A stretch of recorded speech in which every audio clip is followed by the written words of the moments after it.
Hi hello guys, welcome back to ಮನಸ್ಸಿನ ಕಾದಂಬರಿ ಚಾನೆಲ್ಗೆ ನಿಮ್ಗೆಲ್ಲರಿಗೂ ಕೂಡ ಸ್ವಾಗತ. ಸೊ ಫ್ರೆಂಡ್ಸ್, ಇವತ್ತಿನ ವಿಡಿಯೋ ತುಂಬಾನೇ ಇನ್ಫಾರ್ಮೇಷನ್ ಇರುವಂಥ ಒಂದು ವಿಡಿಯೋನ ಸ್ಕಿಪ್ ಮಾಡ್ದಲೇ ಪೂರ್ತಿಯಾಗಿ ನೋಡಿ. ನೀವೆಲ್ಲರೂ ಫಸ್ಟ್ ಟೈಮ್ ನನ್ನ ಚಾನಲ್ಗೆ ವಿಸಿಟ್ ಮಾಡಿದರೆ ಪ್ಲೀಸ್ ಚಾನಲ್ನ ಸಬ್ಸ್ಕ್ರೈಬ್ ಮಾಡ್ಕೊಳ್ಳಿ ಫ್ರೆಂಡ್ಸ್. ಮನೆಯ ಯಾವುದೇ ನೆಲ್ಲಿಯಿಂದ ನೀರು ಸದಾ ಸೋರುತ್ತಿರಬಾರದು. ಸೋರುತ್ತಿರುವ ನಲ್ಲಿಯು ಆರ್ಥಿಕ ನಷ್ಟದ ಸಂಕೇತವಾಗಿರುತ್ತದೆ. ಹಾಗಾಗಿ ನಲ್ಲಿಯನ್ನು ಆದಷ್ಟು ಬೇಗ ಸರಿಪಡಿಸಿಕೊಳ್ಳಿ.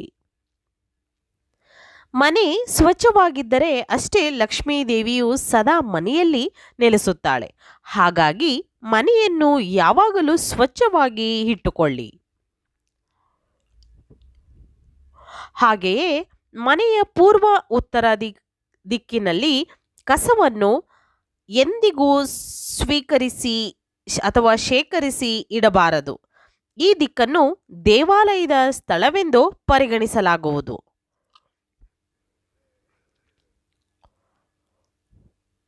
ಮನೆಯ ಒಳಗೆ ಮೆಟ್ಟಿಲುಗಳು ಕೆಳಗೆ ದೇವರ ಕೋಣೆಯನ್ನು ಯಾವುದೇ ಕಾರಣಕ್ಕೂ ಸ್ಥಾಪಿಸಬೇಡಿ. ದೇವರ ಪೂಜೆ ಪುನಸ್ಕಾರ ಮಾಡುವಂತಹ ಸ್ಥಳದ ಮೇಲೆ ಓಡಾಡುವುದು ಒಳ್ಳೆಯದಲ್ಲ. ದೇವರ ಕೋಣೆಯಲ್ಲಿ ಒಣಗಿದ ಹೂಗಳನ್ನು ಇಡುವುದು ಸರಿಯಿಲ್ಲ. ಪ್ರತಿದಿನ ದೇವರ ಕೋಣೆಯನ್ನು ಹೂವಿನಿಂದ ಅಲಂಕರಿಸಬೇಕು. ಆದರೆ ಕೆಲವರು ಪೂಜೆಗೆ ಅರ್ಪಿಸಿದ ಹೂವನ್ನು ಹಾಗೆ ಬಿಡುತ್ತಾರೆ. ಇದರಿಂದ ಹಲವಾರು ಸಮಸ್ಯೆಗಳು ಎದುರಾಗಬಹುದು.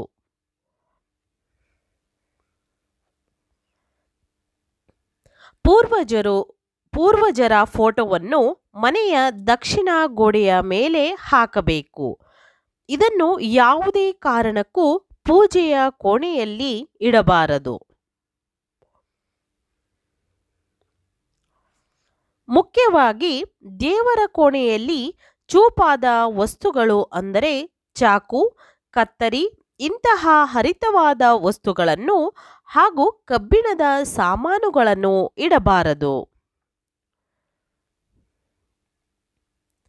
ಇದರಿಂದ ನಿಮ್ಮ ಮೇಲೆ ಶನಿಯ ದುಷ್ಪರಿಣಾಮಗಳು ಉಂಟಾಗುತ್ತವೆ ಮತ್ತು ನೆಗೆಟಿವ್ ಎನರ್ಜಿ ಹೆಚ್ಚಾಗುತ್ತದೆ.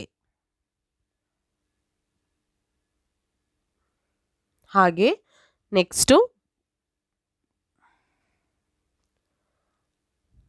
ಮನೆಯ ದೇವರ ಕೋಣೆಯಲ್ಲಿ ಲಕ್ಷ್ಮೀ ದೇವಿ, ಕುಬೇರ ಮತ್ತು ಗಣೇಶನ ವಿಗ್ರಹವನ್ನು ಅಥವಾ ಫೋಟೋವನ್ನು ಇಟ್ಟು ನಿಯಮಿತವಾಗಿ ಪೂಜಿಸುವುದರಿಂದ ಯಾವುದೇ ರೀತಿಯ ಆರ್ಥಿಕ ಬಿಕ್ಕಟ್ಟು ಬರುವುದಿಲ್ಲ. ದೇವರ ಕೋಣೆಯಲ್ಲಿ ಹೆಬ್ಬೆರಳಿಗಿಂತ ದೊಡ್ಡದಾದ ಶಿವಲಿಂಗವನ್ನು ಇಡುವುದು ಒಳ್ಳೆಯದಲ್ಲ. ಮನೆಯ ದೇವರ ಕೋಣೆಯಲ್ಲಿ ಒಂದು ಶಂಖವನ್ನು ಮಾತ್ರ ಇಡಬೇಕು. ಒಂದಕ್ಕಿಂತ ಹೆಚ್ಚು ಶಂಖವನ್ನು ಇಡುವುದು ಮಂಗಳಕರವಲ್ಲ.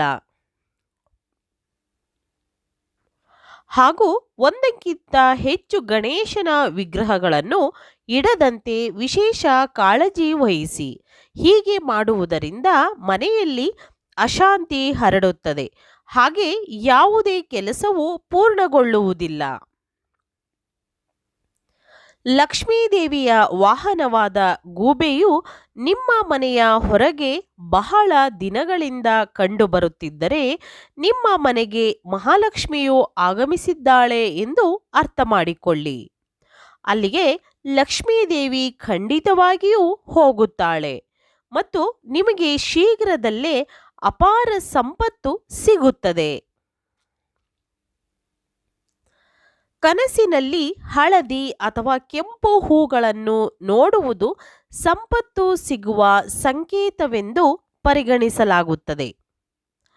ಕನಸಿನಲ್ಲಿ ದೇವಸ್ಥಾನವನ್ನು ನೋಡುವುದು ಕೂಡ ಶುಭವೆಂದು ಪರಿಗಣಿಸಲಾಗುತ್ತದೆ.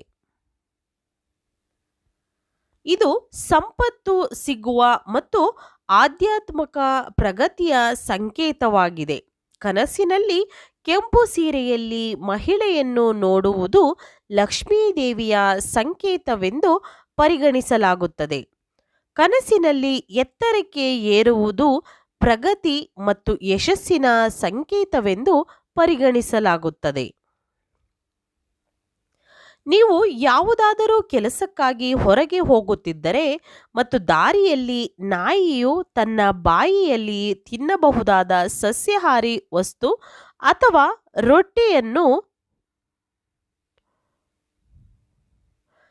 ಕಚ್ಚಿಕೊಂಡು ಹೋಗುತ್ತಿದ್ದರೆ ಅದು ಲಕ್ಷ್ಮೀದೇವಿಯ ಕೃಪೆಯು ನಿಮ್ಮ ಮೇಲೆ ಇದ್ದಾಗ ಬ್ರಾಹ್ಮಿ ಮುಹೂರ್ತದಲ್ಲಿ ನಿಮ್ಮ ನಿದ್ರೆ ತೆರೆಯಲು ಪ್ರಾರಂಭಿಸುತ್ತದೆ. ನಿಮ್ಮ ದಿನಚರಿಯು ಸುಧಾರಿಸಲು ಪ್ರಾರಂಭಿಸುತ್ತದೆ ಮತ್ತು ಕ್ರಮೇಣ ಎಲ್ಲ ತೊಂದರೆಗಳು ದೂರವಾಗಲು ಪ್ರಾರಂಭಿಸುತ್ತವೆ. ನಿಮ್ಮ ನಿದ್ರೆಯು ಬೆಳಿಗ್ಗೆ 3 ಗಂಟೆಯಿಂದ 5ರ ನಡುವೆ ತೆರೆದರೆ ನಿಮ್ಮ ಜೀವನದಿಂದ ದುಃಖದ ಮೋಡಗಳು ದೂರವಾಗಲು ಪ್ರಾರಂಭಿಸುತ್ತವೆ ಮತ್ತು ನಿಮ್ಮ ಕುಟುಂಬದ ಮೇಲೆ ಮಹಾಲಕ್ಷ್ಮಿಯ ಕೃಪೆ ಉಂಟಾಗುತ್ತದೆ ಎಂದು ಶಾಸ್ತ್ರಗಳಲ್ಲಿ ಹೇಳಲಾಗಿದೆ.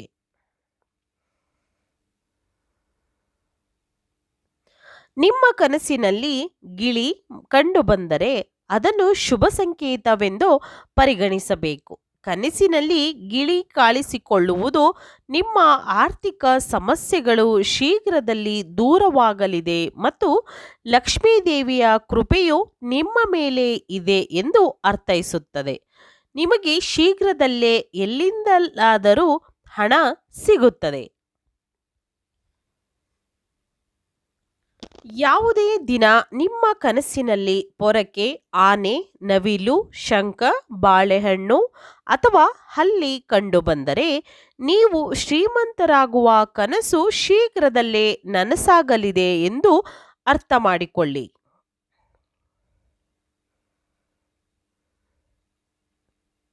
ಬೆಳಗ್ಗೆ ಎದ್ದ ತಕ್ಷಣ ಶಂಖದ ಧ್ವನಿ ಕೇಳಿಸುವುದು ಕೂಡ ಶುಭ ಸಂಕೇತವೆಂದು ಪರಿಗಣಿಸಲಾಗುತ್ತದೆ.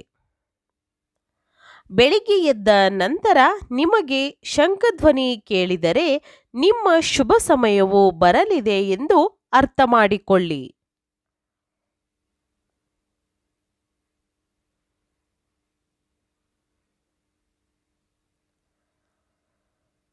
ಯಾವುದೇ ಶುಭ ಕಾರ್ಯಕ್ಕೆ ಹೋಗುವಾಗ ಕಿನ್ನರ ಅಂದರೆ ತೃತೀಯ ಲಿಂಗಿಗಳು ಕಾಣಿಸಿಕೊಳ್ಳುವುದು ಕೂಡ ಶುಭವೆಂದು ಪರಿಗಣಿಸಲಾಗುತ್ತದೆ. ಆದ್ದರಿಂದ ನಿಮಗೆ ಕಿನ್ನರರು ಕಂಡುಬಂದರೆ ಅವರಿಗೆ ಸ್ವಲ್ಪ ಹಣವನ್ನು ನೀಡಿ. ಕಿನ್ನರರು ನಿಮಗೆ ಸ್ವಲ್ಪ ಹಣವನ್ನು ಹಿಂದಿರುಗಿಸಿದರೆ ಅದನ್ನು ಜೋಪಾನವಾಗಿ ಇಟ್ಟುಕೊಳ್ಳಿ. ಇದರಿಂದ ಸಂಪತ್ತು ವೃದ್ಧಿಯಾಗುತ್ತದೆ.